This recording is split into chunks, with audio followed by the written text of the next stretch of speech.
ನಮಸ್ಕಾರ ಸ್ನೇಹಿತರೆ, ಇವತ್ತಿನ ವಿಡಿಯೋಲಿ ವಿಭಕ್ತಿಗಳನ್ನ ಕಲಿಯೋ ಪ್ರಯತ್ನ ಮಾಡೋಣ. ಹಿಂದಿನ ವಿಡಿಯೋಗಳಲ್ಲಿ ನಾವು ಕರ್ತೃ, ಕರ್ಮ, ಕರಣ ಮತ್ತು ಉಪಾದಾನ ವಿಭಕ್ತಿಗಳನ್ನ ಈಗಾಗಲೇ ಕಲಿತಿದ್ದೇವೆ. ಇವತ್ತಿನ ವಿಡಿಯೋಲಿ ಉಳಿದ 4 ವಿಭಕ್ತಿಗಳು ಅಂದ್ರೆ ಸಂಪ್ರದಾನ, ಸಂಬಂಧ, ಅಧಿಕರಣ ಮತ್ತು ಸಂಬೋಧನಾ ವಿಭಕ್ತಿಗಳನ್ನ ತೆಲುಗುವಿನಲ್ಲಿ ಹೇಗೆ ಉಪಯೋಗಿಸೋದು ಅನ್ನೋದನ್ನ ಕಲಿಯೋ ಪ್ರಯತ್ನ ಮಾಡೋಣ.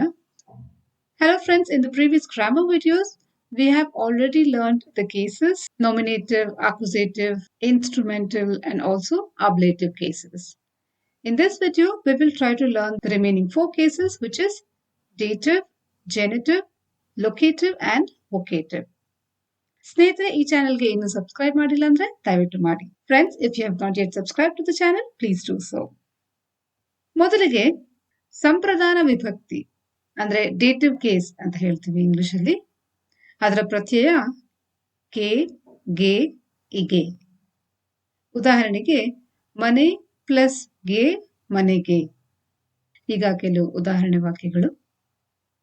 ನಾನು ಲಕ್ಷ್ಮಿಗೆ ಹೂವು ಕೊಟ್ಟೆ. I gave flowers to Lakshmi. ಅದನ್ನ ತೆಲುಗಲ್ಲಿ నేను లక్ష్మికి పూలు ఇచ్చాను. ಲಕ್ಷ್ಮಿಗೆ ಟು ಲಕ್ಷ್ಮಿ, ಲಕ್ಷ್ಮಿಕಿ.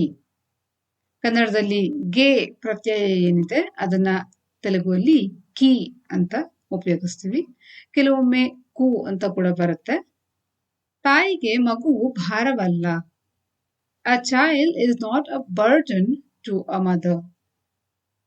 ಅದನ್ನ ತೆಲುಗುವಲ್ಲಿ ತಲ್ಲಿకి ಬಿಡ್ಡ ಭಾರಂ ಕಾದು. ತಾಯಿಗೆ ತಲ್ಲಿకి. ಅವನು ರಾತ್ರಿ ಮನೆಗೆ ಬಂದನು. He came to home at night.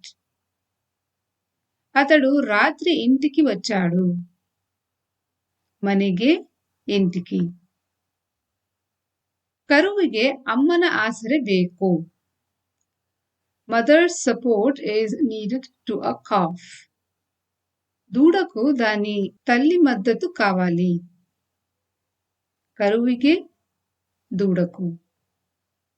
ತಾಯಂದಿರಿಗೆ ಸಾಮಾನ್ಯವಾಗಿ ತುಂಬಾ ತಾಳ್ಮೆ ಇರುತ್ತದೆ. Mothers usually have more patience. తల్లులకు సాధారణంగా చాలా సహనం. ಅದು ನೆಲಕ್ಕೆ ಬಿದ್ದು ಒಡೆದು ಹೋಯಿತು. It fell to the ground and broke.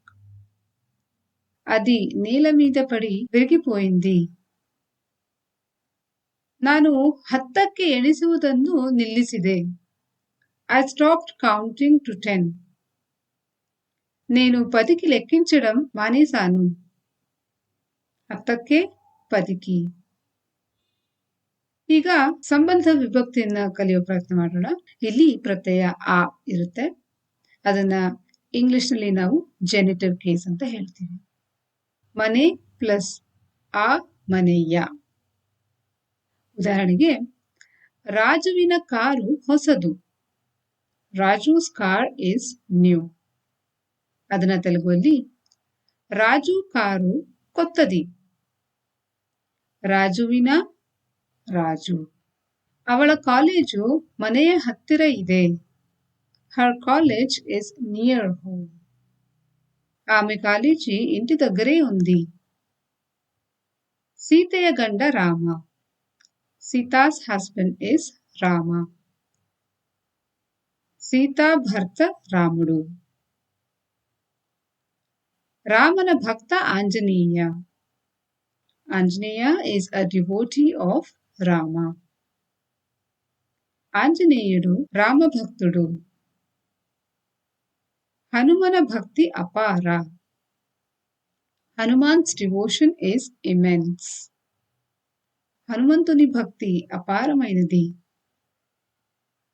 ಮುಂದೆ ಅಧಿಕರಣ ವಿಭಕ್ತಿ.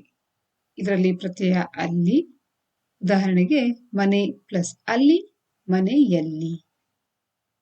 ಈಗ ಉದಾಹರಣೆ ವಾಕ್ಯಗಳು. ಮನೆಯಲ್ಲಿ ನೆಮ್ಮದಿ ಮುಖ್ಯ. Comfort at home is important. ಅದನ್ನ ತೆಲುಗುವಲ್ಲಿ ఇంట్లో సౌకర్యం ముఖ్యం. ಮನೆಯಲ್ಲಿ ಇಂಟಿಲೋ. ನಾವು ಕೊಡುವುದರಲ್ಲಿ ಸಂತೋಷ ಪಡಬೇಕು. We should delight in giving. ఇవ్వడంలో మనం సంతోషించాలి. కొಡುವುದರಲ್ಲಿ, ఇవ్వడంలో.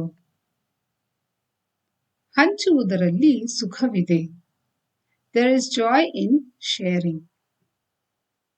పంచుకోవడంలో ఆనందం ఉంది. ಹಂಚುವುದರಲ್ಲಿ, పంచుకోవడంలో. ಸಾಧನೆಯಲ್ಲಿ ಪರಿಶ್ರಮ ಅತಿ ಮುಖ್ಯ.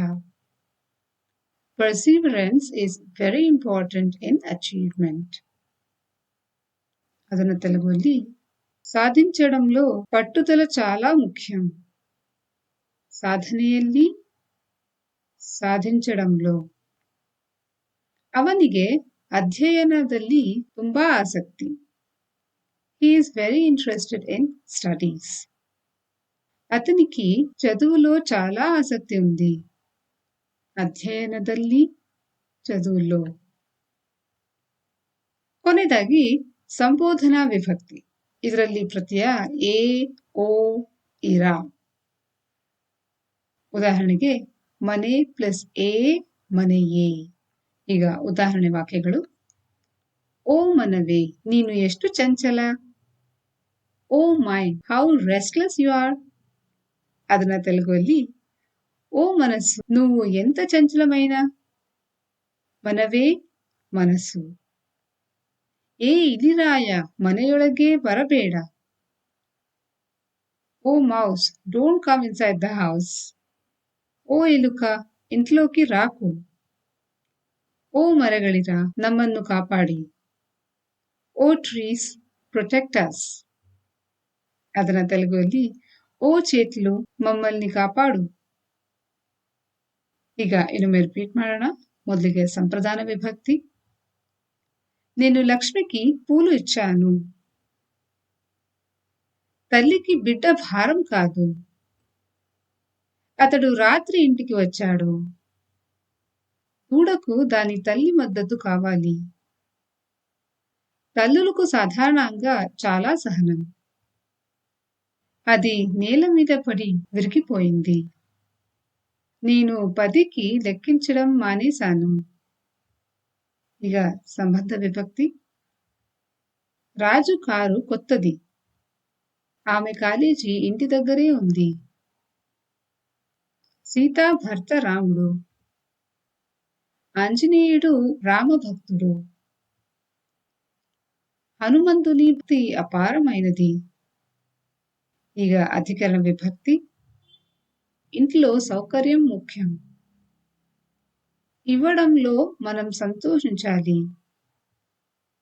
పంచుకోవడంలో ఆనందం ఉంది. సాధించడంలో పట్టుదల చాలా ముఖ్యం. అతనికి చదువులో చాలా ఆసక్తి ఉంది. ಕೊನೆಯದಾಗಿ ಸಂಬೋಧನಾ ವಿಭಕ್ತಿ ಉದಾಹರಣೆಗಳು. ఓ మనసు, నువ్వు ఎంత చంచలమైన. ఓ ఎలుక, ఇంట్లోకి రాకు. ಓ చేతులు, ಮಮ್ಮల్ని ಕಾಪಾಡು. ಸ್ನೇಹಿತರೆ, ಇಲ್ಲಿಗೆ ಈ ವಿಡಿಯೋ ಸಮಾಪ್ತಿ ಮಾಡ್ತಿದ್ದೇನೆ. ಧನ್ಯವಾದ.